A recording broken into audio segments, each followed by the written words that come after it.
Top of the morning, Dan and Amy, the Wall Street Journal editorial board opining. Real wages are down 2.2% since January. American purchasing power has declined, and the average standard of living has fallen despite unheard of levels of government spending. That's sort of a Fox Butterfield moment there for the Ed Board, despite unheard of levels of government spending. Maybe because of unheard of levels of government spending, it would have been a better way to describe that. But don't worry, because President Biden is now on the job to combat inflation. But guess what? They're not going out to dinner and lunch and going to local bars because of COVID. So what are they doing? They're staying home, they're ordering online, and they're buying product. Well, with more people with money buying product and less product to buy, what happens? The supply chain's the reason. The answer is you guys. I'll get to that in a minute. But what happens? Prices go up. And that's the reason why, inflation is soaring at the fastest rate in more than 30 years. That's not the reason, but that's his explanation of the reason. He's an economic illiterate. Unbelievable. For more on this topic and a few others, pleased to be joined by Peter Navarro, former assistant to President Trump and the director of the Office of Trade and Manufacturing Policy. He's got a new book, In Trump Time, A Journal of America's Plague Year. Peter, thanks for joining us. Appreciate it. I've enjoyed listening. You have the appropriate amount of dripping with irony as we listen to Commandante Biden turn economics on its head. Yes, Joe, it's harder than it looks. That's all I got to say. Let me just say before we go further, I'm sitting here in Washington D.C. Beautiful day, overlooking, and it's truly. Always a somber day, Veterans Day. I'm watching, there's an aircraft flying, presumably to some kind of parade or air show today. And I remember one of the most poignant days I spent in the administration was going out to Arlington Cemetery. And I think it was the one day of his entire tenure that I enjoyed being with John Kelly, the chief of staff, because he was usually a pain in the ass. But this is just an important day, Veterans Day for this country, particularly in light of the national security problems Biden is bringing upon us, including with communist China. So I just wanted to share that with you here from Washington, D.C. Well, against that backdrop, you have the CBO busy at work trying to come up with a rationale to make Joe Biden and the Democrat Socialist pronouncement that $4 trillion in funny money spend is a free lunch. If we see that bill passed on Capitol Hill, that will be the end of our ability to solve our stagflation problems. I know months ago I started warning about stagflation, which is that unusual circumstance of simultaneous slow or no growth coupled with inflation. The last time we had it was in the 70s, and it was a product of the kind of fiscal irresponsibility you've been talking about this morning, coupled with an easy money policy of the Fed, but most importantly, what we call these cost-push inflation shocks. Back then it was food and energy price shocks. Now we've got the same kind of shocks, some of them policy-induced, as they say in the trade. I mean, I remember, and I talk about this in the In Trump Time book, the process of executive orders. I remember early in the administration helping to write several executive orders that got the Keystone Pipeline going and made with American steel.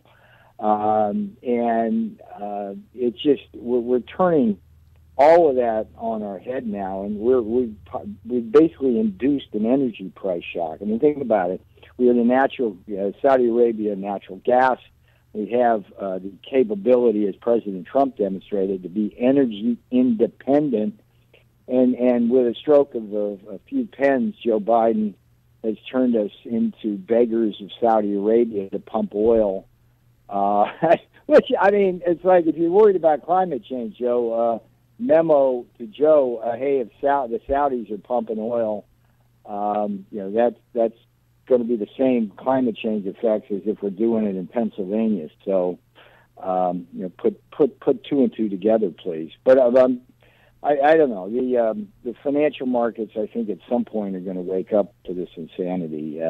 This bubble I see I called yesterday a top of the market on the Dow, in the S&P 500. We'll see if I'm right about that. But it's not a good situation. The In Trump Time book, basically, people who read this will understand exactly what we did, why it worked, and why what Joe Biden's doing now cannot possibly succeed. Well, let's talk about what you did. And I wonder, I mean, again, I understand that a lot of variables, difficult decisions, but the decision to lock down and the decision to allow Tony Fauci to have the platform, to have the podium for as long as he had the podium, without having sort of anyone around him to provide cognitive dissonance. Maybe that happened internally, but it certainly wasn't necessarily projected externally to the American public. Recriminations about those choices, the personnel choice of Fauci and the decision to lock down. Well, what the records show in the In Trump Time book illustrates that I was literally the only guy in the White House who stood up to Fauci, both publicly and in venues like the Situation Room. I almost got fired once for it, got chastised more than once for it. But the first time I met him, in Chapter 2 of the In Trump Time book, I described how President Trump wanted to pull down the flights from China. This is January 28, 2020. Literally at the dawn of the pandemic, there were three people in the White House who were taking the pandemic seriously at the time. It was the President, Robert O'Brien, the National Security Advisor, and myself. And so he sends me down to the Situation Room to lobby the task force to get them on side because he's about to make the decision. And I go in there, and I see the usual suspects I'm going to have to fight with, the feckless Mulvaney, the acting chief of staff, one of Pompeo's hacks at my left shoulder, Redfield, who would so badly bumble the testing a few weeks later, from the CDC, and Azar from HHS. But this little guy sitting across from me, I didn't know him from Adam. Didn't know he walked on water, didn't know he was a saint, little round glasses, and minutes in, I'm in this violent argument with the guy, and all he keeps doing is repeating over and over again, travel bans don't work. And it's like, at one point I go, dude, I actually called St. Fauci, dude, I said, dude, if you mean it's like there's 20,000 Chinese nationals coming in every day, many of them from Wuhan, lit up hot with virus like a Christmas tree, coming into Kennedy and O'Hare and LAX and Dulles, that we should just come on down. Come on here and see and spread the virus. And he just kept saying travel bans don't work. And I knew right then that he was going to hurt the president and the country. And I also knew he thought he was smarter than he actually was. And it would be shortly thereafter I would urge the president not once but twice to fire Fauci. He didn't do that. I don't blame the boss for not listening to me. And this is the kind of inside stuff I can give you in the In Trump Time book. What was going on with two things. One, you had all four, the big four of the healthcare bureaucracies on Fauci's side. It was Collins at the NIH, Fauci's boss. You had Redfield and Azar, of course, and then there was the FDA guy.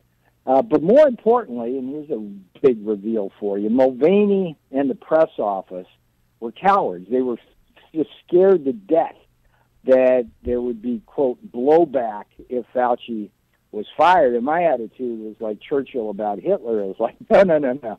Strangle that Fauci baby in the crib and just get him the hell out of there. And we didn't, and as you kind of indicate, it was a disaster. But here's the thing, and one of the missions of the In Trump Time book really is to get Fauci out of government and into a jail cell. And here's why I say that. That January 28th day when I met him, he was committing the biggest lie of omission, the biggest and most dangerous lie of omission in American history, because at that point, he knew unequivocally that the virus was from Wuhan, that it escaped likely from that Wuhan lab, and most importantly, he knew that he had funded dangerous gain-of-research experiments in the lab that could well have given birth to that deadly virus. So gain of function is when you take a harmless bat virus, turn it into a human killer, and on top of all that, prominent scientists have told him flat out that thing was genetically engineered. Fauci had a moral, ethical, and national patriotic duty to tell the president, the task force, and myself that day that he suspected that thing was from the lab and could be a bioweapon. He did not do that. Millions of people died as a result. And not only did Fauci not do that, he covered it up with this guy I described in the In Trump Time book as the dumbest person who ever tried to play God. It's a guy named Peter Daszak. I'm sure you've heard of him. Yeah, and he was the guy that Health would Alliance. engineer the Fauci cover-up and try to make you and I believe that thing was from a bat cave in nature rather than from Fauci's lab. What about the lockdowns? I mean, with the supply chain problems we have now, I mean, some of that has to do with the lockdowns. And so was the president wrong? Did he make a mistake?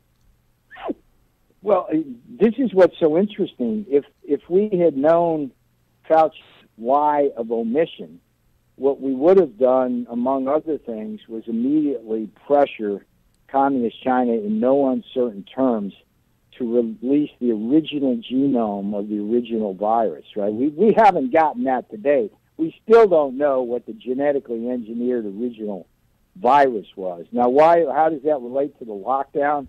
It means that if we'd known that in January, we could have acted much more quickly to begin taking countermeasures to the virus. Instead, there was a lot of people, and I called them in the In Trump Time book the Council of Virus Deniers, the people inside the White House and the administration who would not take this thing seriously. And so because Fauci lied, we got in a position where the thing got out of control, and then in the fog of war, where we still didn't know what was going on, then it was like Pence gets up there. It's like, I'll be honest with you. When I saw Pence get up there and say, 15 days to stop the spread, hey, come on, dude. I know logarithmic progressions. This thing's not going away in 15 days. You're friggin' dreaming. And at one point, to your point, I started talking publicly. There's an article in the New York Times saying basically, we have to weigh the benefits of a lockdown with slowing down the spread with the cost of the lockdown, not just in economic terms, but in terms of actual loss of life. Ironically, when you lock people down, you actually can kill people as well. It's like people can't go to the hospital for kidney dialysis. They can't go for breast checkups. They can't go for colonoscopies and all of that down the road. Not to mention the alcoholism, depression, all that kind of stuff that we observe. So, the lockdown itself, the initial one in the fog of war, I lay the blame there on Fauci. The other thing I'll tell you, I think you'll find this interesting. Again, straight from the In Trump Time book. I'd sit there in the Oval with the president, and there'd be all of his healthcare advisors in there: Fauci, Birx, Azar, Redfield, Hahn, on down. And he'd look at him and he'd go, all right, give the status report. And then it was like, now, what do we do? Now, keep in mind that everybody in that room in the healthcare bureaucracy, their job was to prepare for a pandemic, okay? Fauci, Redfield, and Collins in particular, because they've been in government for longer than you could count. But every time the boss would ask him, what do we do? What's the plan? They had nothing. Wow. Nothing. And all Fauci could come up with was lock everybody up, but they had nothing. And so this was, to me, this was not a failure of the president per se, but rather the people who were supposed to be on top of this. And and keep in mind too that the whole strategy of the Democrats and the left-wing media was to blame President Trump for whatever happened. Of course, but right? that was built into the price, of course. Yeah, what that meant was you couldn't blame Communist China, right? And so there's this triangle, like blame Trump, don't blame China, let Fauci basically critique the president on national TV in his like passive-aggressive aw shucks way. Let Fauci, if you did it in a math thing, every time Fauci went up, the president went down in ratings. That's not supposed to happen with your top health advisor. We're Another gonna- thing in the Trump well, book, I it's- talk about Pence not being a good task force guy. Anyway, Well, go ahead. I'd like to talk more about that. Unfortunately, we're out of time, but I'd love to have you back to delve into these issues more. Appreciate the insight since you were there. The book is In Trump Time, a journal of America's plague year. Peter Navarro is the author, former assistant to President Trump, the director of the Office of Trade and Manufacturing Policy. Peter, thanks for joining us. All right, my friend. Take care. Thank you. And he joined us on our turnkey.pro answer line. You're listening to Chicago's Morning Answer with Dan Proft and Amy Jacobson on AM 560. The Answer. If you're self-employed and purchase your own health insurance, I have some great news. From now until January 15th, the health insurance exchanges are open again. And even if you've never qualified for a health insurance subsidy before, you most likely will now. The American Rescue Plan, signed on March 11th, expanded subsidy eligibility to millions of Americans who have never qualified before, even to those with high income levels. And this year, you can purchase a multi-state PPO policy, which includes access to the entire Northwestern Medical Group, as well as other teaching hospitals around the nation. Employers who provide small group coverage also have new options, and so do seniors looking for Medicare supplement coverage. Call me. I can help. If you're tired of calling a bureaucrat at an 800